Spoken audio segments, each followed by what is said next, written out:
Oke, di sini saya akan menjelaskan tugas dari stake 2 ini di day 2 ya. Yang tugasnya itu seperti ini kurang lebih. Nah, seperti ini. Untuk checkpoint 1 kita membuat case product ya dengan ketentuan seperti ini yang sudah berelasi juga. Kemudian untuk checkpoint 2 nya kita membuat case post thread ya. Ini sudah berelasi juga antara post dan juga usernya. Kurang lebih seperti ini ya untuk tugasnya di hari ini. Oke, saya akan menjelaskan checkpoint 1 dulu, tapi ini saya jelaskan secara singkat saja. Untuk checkpoint 1 ini kurang lebih seperti ini. Ini CRUD biasa ya. Ada connection, di assetnya itu ada connection, ada controller, ada root. Ini tuh connection tuh buat mengambil dari si Prisma client-nya ini ya. Nah, ini di sini tuh Prisma itu udah berisi data-data ya, data-data entah produk atau apa, mungkin nanti kedepannya ya di skemanya itu. Terus di controller, nah di sini tuh tempat CRUD-nya ya, tempat CRUD-nya dijalankan seperti get product, find product, ada create product, ada juga update product, dan juga ada delete product. Kurang lebih seperti itu. Di sini juga ada root-nya, kurang lebih seperti ini ya. Ada get product yang sudah tadi kita import dari controller, diambil di sini, kurang lebih seperti ini. Oke, ini skemanya. Saya membuat satu tabel yang namanya product, yang ya fieldnya itu seperti ada ID, name, price, stock, and create at tempat waktu data ini dibuat gitu. Oke, saya langsung saja ya jalankan seperti apa. Run dev sampai muncul 3000 portnya. Nah, ini berarti udah berjalan ya. Coba kita tes di sini ya, di Dapsway stake 2 day 2 checkpoint 1 ya. Coba sekarang kita coba untuk get produknya ya. Ini sudah saya siapkan semuanya. Coba kita send ya, apakah dapat datanya. Nah, di sini dapat ya dengan status oke ya, 200 oke. Artinya di sini udah dapat datanya. Di sini tadi saya sudah menambahkan beberapa data ya. Kurang lebih saya sudah menambah 5 data, cuman ini ada beberapa yang sudah saya hapus, makanya ini ID-nya 4 dan 5 saja gitu. Ini data yang sudah saya sebutkan. Coba sekarang kita find produknya gitu kan. Misalkan kita mau nyari produk satu nih ya, dengan metode get, kita send. Nah, oh ternyata nggak ada ya, karena di sini waktu kita get produk nggak ada ID 1 ya. Nah, makanya dia seperti itu, muncul tulisan JSON seperti ini, produk tidak ditemukan. Coba deh kita misalkan yang 4. Nah, kalau ID-nya ada ya, kalau misalkan produknya ada, dia muncul gitu kan. Kurang lebih seperti itu. Nah, sekarang kita coba untuk menambahkan produk di sini ya. Coba kita tambahkan misalkan kopi gitu, dengan harganya misalkan 31.000 dengan stoknya 40 misalkan seperti ini. Oke, ini udah benar post metodenya, kita send. Nah, artinya kalau misalkan muncul tulis seperti ini, berhasil tambah produk, artinya ini produk yang baru kita inputkan ini sudah berhasil ditambahkan ya ke tabel produk gitu ya, dengan ID-nya 6, name-nya Autopi, price-nya 31.000, stoknya 40 ya. Kalau misalkan kita cek di sini di get produk, kita send ya. Nah, ID 6 ini yang tadi kita tambahkan ada di sini gitu ya, yang tadi kita inputkan ada. Nah, kita coba sekarang ke update. Nah, misalkan kita update di sini, kita update misalkan kita ingin mengupdate yang tadi yang baru kita tambahkan 6 ya, ID 6, ininya metodenya put. Untuk update itu put ya. Misalkan coba kita copy dulu deh ya, teman-teman.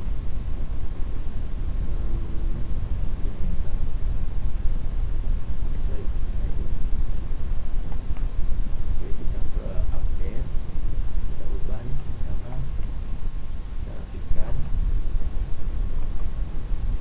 Misalkan nih name-nya jadi apa ya, sepatu gitu, sepatu harganya tuh misalkan 50.000, ini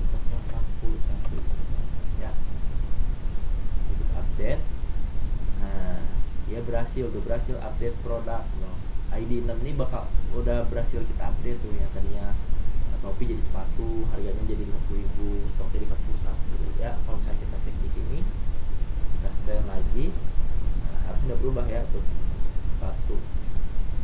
Nah, kita coba ke delete. Nah, misalkan kita mau mendelete tapi yang nggak ada produknya, misalkan. Nah, harusnya dia 500 ya statusnya gitu ya, dengan tulisan gagal menghapus data gitu. Oke, misalkan kita akan menghapus ID-nya 6 seperti ini. Kita send. Nah, kalau seperti ini ada tulisan berhasil hapus produk, nah berarti data ini sudah berhasil dihapus ya. Artinya harusnya yang ini nanti nih, kalau misalnya kita send lagi di sini, ini harusnya udah hilang nih ID 6. Nah, yang hilang ya tuh, tapi cuma sampai 4 sampai 5 aja, kurang lebih seperti itu. Untuk checkpoint 1 kurang lebih seperti itu ya hasilnya. Hanya teori biasa, nggak ada relasinya seperti itu. Cuma dikasih challenge aja, tadi saya menambahkan find product, menambahkan update dan delete aja. Kemudian ini ada checkpoint 2 ya. Ini kurang lebih ada 2 tabel ya, tabel post dan juga tabel user. Coba kita lihat codingnya, atau kita matiin dulu yang ini biar kita lihat hasilnya. Kita matiin dulu checkpoint 1 ini, lalu kita jalankan yang ini.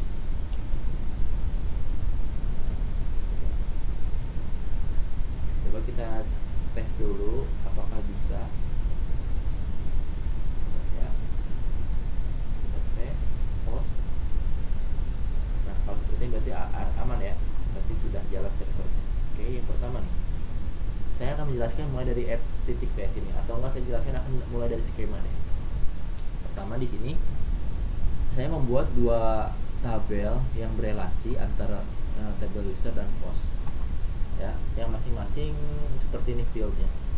Nah, di sini untuk user dia bakal mempunyai beberapa postingan gitu ya, dan ini ada email juga dan dia unik ya. Kemudian di tabel post pasti tentunya ada ID yang auto increment, kemudian ada title string, konten juga string, user ID. Nah, ini user ID nanti bakal kita inputkan manual ya, gitu kan.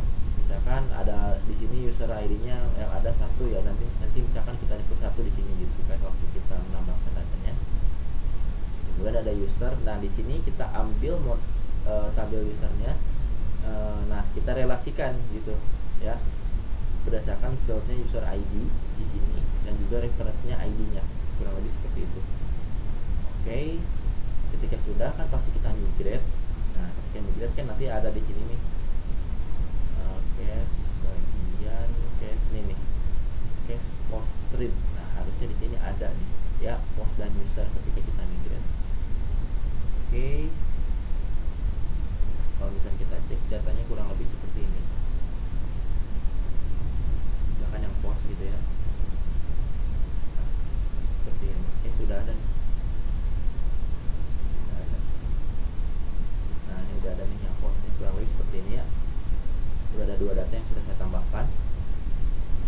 Kemudian kita pindah ke klien. Nah, di sini klien ini kita import Prisma klien dari mana? Prisma klien yang udah kita install gitu kan.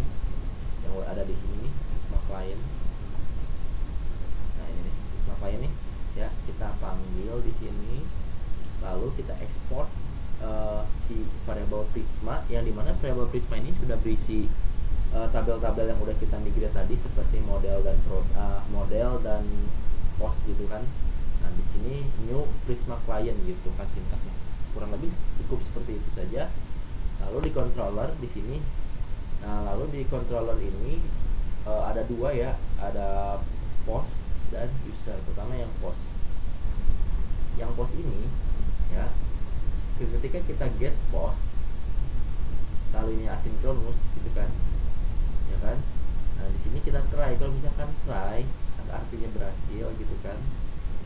Nah, di sini kita ambil data dari tabel post gitu ya. Dan jangan lupa isinya objeknya itu include, yang dimana artinya include ini kita menambahkan tabel user ke sini gitu kan, supaya nanti kelihatan gitu postingan ini tuh untuk user ID yang mana gitu maksudnya ya. Nah di sini ada pengecekan juga. Kalau misalkan dia postingannya kosong gitu kan, dia nanti mereturn ini gitu kan, JSON ini. Kemudian kalau berhasil pasti statusnya 200 dan JSON-nya post, tampilkan si datanya gitu ya, yang ini. Kalau misalkan error ya seperti ini gitu, dia statusnya 500 dan muncul tulisan ini di JSON-nya nanti. Nah ya, misalkan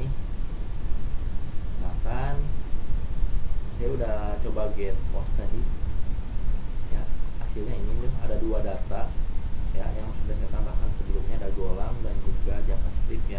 Nah di sini nih yang dimaksud include user tuh ini ya, supaya nanti bisa menampilkan relasinya gitu.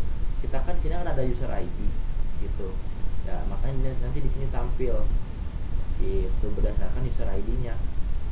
Satu tuh siapa? Oh tadi udah ada Yuan gitu, yuan@gmail.com emailnya, lebih seperti itu ya. Nah kurang lebih seperti ini. Nah di sini ada bagian find post, yang dimana find post itu untuk mencari postingan tertentu gitu kan ya, dengan find unique, karena saya menggunakan satu data aja yang emang pengen diperlihatkan, kurang lebih seperti ini. Sama aja ya, ini hasilnya menggunakan include user itu juga, supaya nanti bisa kelihatan apa namanya itu buat tabel yang mana ya, buat user yang mana gitu si postingan ini gitu ya. Sini ada create juga, create post, yang dimana create post ini buat menambahkan postingan ya. Lalu di sini ya kita pasti memunculkan si rek body-nya, kita mendapatkan inputannya gitu dari title, konten, dan user ID kita. Nah di sini yang saya bilang manual user ID itu di sini gitu. Ketika nanti misalkan kita menambahkan postingan, kita juga harus mengisikan ID mana gitu kan, ceritanya postingan itu buat si ID yang buat si user yang mana gitu ya. Di sini kita membuat variable post, yang dimana di sini kita meng-create si datanya, data yang mau kita tambahkan gitu ya. Di sini menggunakan parse-in karena kan body itu dia string, makanya kita parsing dulu di sini ya user ID-nya. Kalau berhasil seperti ini, kalau gagal seperti ini. Coba kita tes yang file dulu, misalkan kita yang file. Anggaplah kita mencari yang 2 gitu kan, file postnya kita mencari postingan yang kedua. Nah muncul ya postingan kedua tuh ID 2, yang user ID-nya tuh 1 ternyata ya. Saya sudah menambahkan sebelumnya user ID-nya tuh 1 gitu ya. Nah ini nih, ini si usernya ya, yang saya relasikan dari tabel user, kurang lebih seperti itu. Kalau misalkan saya tambahkan lagi, coba kita dulu sini. Oke, user ID 1, user ID 1. Nah, misalkan nih saya tambahkan lagi. Coba bentar saya cek dulu di get user ada berapa data. Saya lupa. Kita dulu. Ada. Oke, nggak apa-apa. Misalkan saya tambahkan data baru gitu kan. Nah, misalkan create post, misalkan apa ya, react gitu kan, misalkan react JS gitu, isi konten. Ini buat user ID 1 ya, karena kebetulan hanya ada 1 user ID-nya. Soalnya kalau misalkan saya jual kayak gini harusnya nggak bisa ya. Nah, gagal tambah data postingan karena 2 user ID ini nggak ada gitu. Kalau 1 baru bisa, karena user ID sudah saya tambahkan, kurang lebih seperti itu. Ya, kalau misalkan sudah begini, berarti artinya postingan baru tuh udah saya tambahkan ya, dengan ID 5, namanya React JS, user ID-nya adalah 1 kalau bisa kita cek ke sini get post ya, harusnya sekarang ada nih tuh ID 5. Kenapa ID 5? Karena yang ID 3 dan 4 nya sudah saya hapus sebelumnya gitu, waktu development tuh ya, ada tuh yang kita tambahkan tadi usernya siapa gitu ya. Kemudian di sini ada update, coba kita jelasin codingannya dulu. Untuk update postingan ini kurang lebih seperti ini ya, dia akan hanya bisa mengupdate title dan konten. Nanti mungkin kedepannya saya usahakan untuk bisa mengupdate si posting si usernya juga, tapi harusnya jangan ya user, karena nanti akan merubah akan merubah dari si kepemilikan postingannya gitu, jadi aneh aja gitu. Makanya saya buat seperti ini aja gitu kan, hanya bisa merubah si title dan kontennya aja gitu. Kurang lebih mirip-mirip seperti yang di atas sih, mirip seperti ini. Kalau misalkan postingan yang nggak ada, ya udah muncul ini gitu. Kalau berhasil muncul ini, kalau gagal atau ada kesalahan muncul ini gitu. Coba kita coba update di sini. Misalkan kita update yang postingannya. Misalkan saya akan mengupdate si bentar, yang ke-5 gitu ya. ID yang ke-5 nih saya mau update ya. Misalkan jadi Wapps ya, jadi Wapps. Nah kalau seperti ini berarti dia berhasil ya. ID 5 ini, di posting ID 5 dia berhasil diubah jadi seperti ini, yang tadinya React.js jadi Way. Kalau kita cek di sini get post, harusnya sekarang udah tuh ya, jadi Way app, kurang lebih seperti itu. Lalu kemudian ada delete juga, yang delete kurang lebih seperti ini, delete post ya.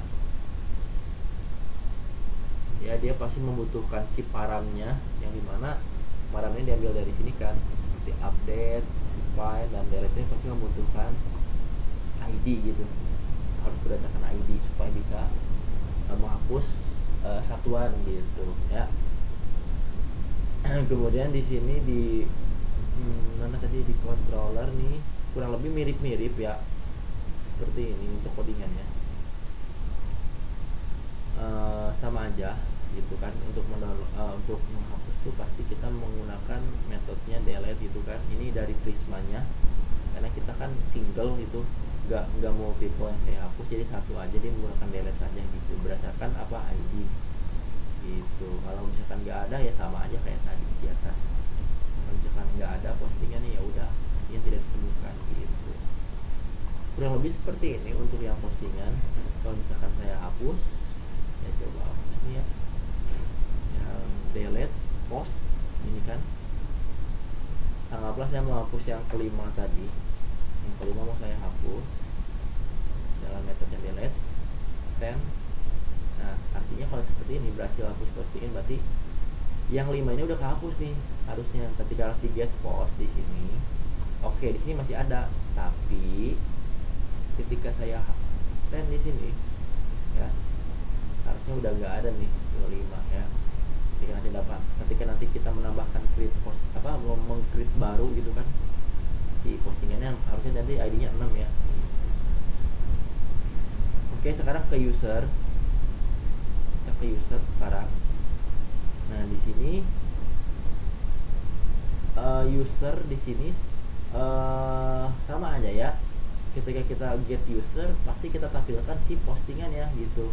Karena kalau kita lihat di skema Prismanya, di sini ada field post, yang dimana ini buat menampilkan post-post yang ada gitu ya. Jadi untuk menampilkan postingan yang ada. Jadi satu user itu bisa mempunyai beberapa postingan, kurang lebih seperti itu. Makanya saya tampil buat seperti ini. Mana tadi itu user ini harus seperti ini, include di postnya, ambil si field postnya gitu ya. Find many artinya kita akan menampilkan banyak data gitu, mau info, kurang lebih seperti itu. Sama seperti sebelumnya, dicek kalau misalkan nggak ada kosong si usernya, ya udah tampil ini. Kalau berhasil tampil ini gitu, kalau gagal ya udah tampilkan ini. sama aja, find user juga mirip-mirip, kita membutuhkan pasti si inputnya ya gitu. Ketika misalkan data tertentu kita temukan, ya udah nanti munculin juga si postnya gitu kan, si postingan dari si ID dari si user tersebut gitu. Ini buat tambah usernya mirip-mirip dengan yang postingan juga ya. Di sini udah menambahkan name dan email gitu ya. Di sini juga sama, ada update user, mirip-mirip sama kurang lebih seperti itu. Delete user juga sama seperti yang postingan, mirip ya. Itu berdasarkan ID gitu. Pastinya yang seperti update, find user, seperti delete, pasti itu membutuhkan si parameter itu ya. Kalau kita lihat di sini di user root-nya, nah di sini sudah ada ya, sudah saya buatkan buat routingannya gitu. Dan tidak lupa pasti di app.ts nya juga sudah saya buat dua router ya di sini, router post dan juga user gitu. Di sini juga API nya kita buat dua, kurang lebih seperti itu. Kemudian di coba kita tampilannya ya, hasilnya ini kita tampilkan hasilnya di checkpoint 2 ini. Nah, kita tampilkan, coba kita lihat di bagian get user ada berapa user sih. Oh, ternyata kita ada satu user ya, ada satu user nih. Nah, kalau misalkan 200 oke, ada satu user tuh ya. Dan satu user dia bisa menampung beberapa postingan ya. Pertama dia punya, artinya maksudnya gini, si user ini dia punya memposting dua gitu, artinya ceritanya seperti itu ya, posting yang bolang sama juga yang JavaScript, kurang lebih seperti itu. Misalkan nih saya akan menambahkan user baru gitu kan, akan menambahkan user baru gitu. Nah, misalkan kita tambahkan user baru di sini, create user. Oke, anggaplah di sini emailnya ini ya udah ada, ini bekas saya tadi. Create user post. Nah, kalau misalkan 201 created, artinya berarti berhasil ditambahkan ya. Kalau misalkan kita cek di di get user ya, send, katanya ada tuh ID 3 ada tuh ya, dapat, cuman postingannya belum ada. Kalau misalkan kita create post di sini ya, misalkan kita create post nih,